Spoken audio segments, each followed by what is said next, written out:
واقعہ سناتے ہیں.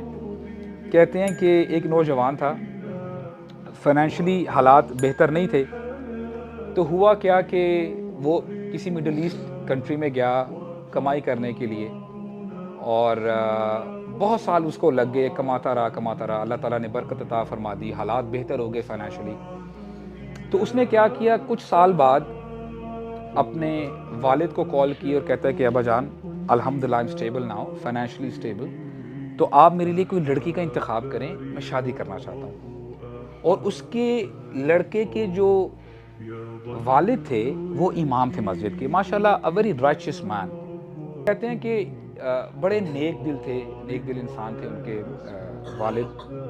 تو کہتے ہیں ٹھیک ہے بیٹا, میں آپ کے لیے کوئی لڑکی ڈھونڈتا ہوں. اور بیٹا ماشاءاللہ بڑا جو ہے اس کو کانفیڈنس ہوتا ہے, مطمئن ہوتا ہے کہ میرے ابا جی اچھی لڑکی ہی ڈھونڈیں گے, اور کہتے ہیں کہ ابا جی آپ جو بھی میرے لیے لڑکی پسند کر لیں گے نا, انشاءاللہ مجھے کوئی اس میں پرابلم نہیں ہوگی اور میں شادی کر لوں گا. اچھا جی ابا جی لڑکی کا انتخاب کر لیتے ہیں, اور یہ ہے کہ شادی بھی ہو جاتی ہے. اب اس لڑکے نے لڑکی کو دیکھا نہیں ہوتا, وہ اپنے گھر آ جاتا ہے واپس فلائی کر کے. تو اب جب ایئرپورٹ پہ اس کی بیوی جب اور جو ہے فیملی ممبرز ریسیو کرتے ہیں, اب the wife she is wearing a veil, نقاب پہنا ہوا ہے, اب چہرہ نظر نہیں آ رہا. ہوتا کیا ہے کہ رات ہو جاتی ہے, دس از دا فرسٹ نائٹ, اور ہسبینڈ وائف اکیلے ہیں روم میں, اور جب وائف انویل کرتی ہے, اپنا پردہ ہٹاتی ہے, یہ نوجوان ہی از شاک میں چلا جاتا ہے کہ میرے ابو نے اس عورت سے میری شادی کروائی ہے. سو ٹو سے, جیسے ہم کہتے ہیں نا کہ جو ہم نے ایک سٹینڈرڈ بنا دیا ہے خوبصورتی کا, اس سٹینڈرڈ کے مطابق نہیں ہوتی وہ لڑکی, کہ میرے ابا جی نے اس لڑکی کے ساتھ میری شادی کروا دی. اور وہ اتنا پریشان ہو جاتا ہے, ڈپریسڈ ہو جاتا ہے. تو پھر ڈپریس ہو کے جو ہے وہ کہتا ہے کہ اٹس آل رائٹ, پھر وہ سو جاتا ہے. تو ہوتا کیا ہے کہ رات کا جب تیسرا پہر آتا ہے, یہی اس کی بیوی اپنے خاوند کو, اور یہ سچا واقعہ میں آپ کو سنا رہا ہوں, اپنے خاوند کو اٹھانے کی کوشش کرتی ہے کہ رات کی نماز کا وقت ہو گیا ہے, اور ایک بار اٹھاتی ہے, خاوند نہیں اٹھ رہا ہوتا, کہتا ہے کہ میں نے نہیں اٹھنا. پھر کوشش کرتی ہے اس کو اٹھانے کی, پھر نہیں اٹھ رہا ہوتا, اور پھر تیسری دفعہ پانی لے کے آتی ہے اور اس کے اوپر چھینٹے پھینکتی ہے, اسپرنکل کرتی ہے, جس سے وہ اٹھ جاتا ہے.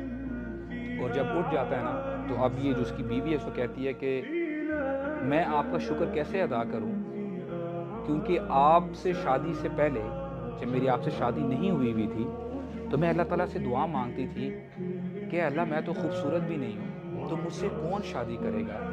اور میں نے نبی کریم صلی اللہ علیہ وسلم کی حدیث سنی تھی, رحم اللہ امراءً, اللہ تعالیٰ اس مرد پہ, اس ہسبینڈ پہ رحم کرے, قام من اللیل, رات کو جو اٹھتا ہے, وایقظ اہلہ, اور اپنی بیوی کو اٹھاتا ہے اور پانی کی چھینٹے پھینکتا ہے, اور پھر وہ دونوں نماز اکٹھے پڑھتے ہیں. کی وجہ سے یہ حدیث آج مجھے اللہ تعالیٰ نے موقع دیا ہے کہ میں اس حدیث پر عمل کروں.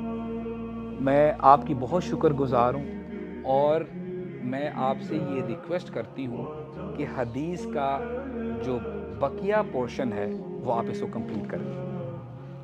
اور ہسبینڈ یہی کرتا ہے, اور وہ اپنی آپ بھی چیز سنا رہا ہے. کہتا ہے کہ پھر میں اٹھا, میں نے نماز پڑھائی, اور کہتا ہے خدا کی قسم جیسے ہی میں نے سلام پھیرا اور اپنی بیوی کی طرف میں نے اپنی نگاہ جمائی, کہتا ہے خدا کی قسم مجھے اپنی بیوی سے زیادہ پوری دنیا میں کوئی عورت اس سے زیادہ خوبصورت نہیں لگی اس کے بعد. کیونکہ دلوں میں جو محبت ہے نا, محبت اللہ تعالیٰ ڈالتے ہیں. یہ جو ہم دیکھتے ہیں, آبزرو کر رہے ہوتے ہیں, کسی سبجیکٹو, کسی کو کچھ پسند ہوتا ہے, کسی کو کچھ پسند ہوتا ہے. جو اللہ تعالیٰ کو پسند ہے, جب انسان اس کو پسند کرنے لگ جائے نا, تو اللہ تعالیٰ اس کی ساری بگڑی بنا دے.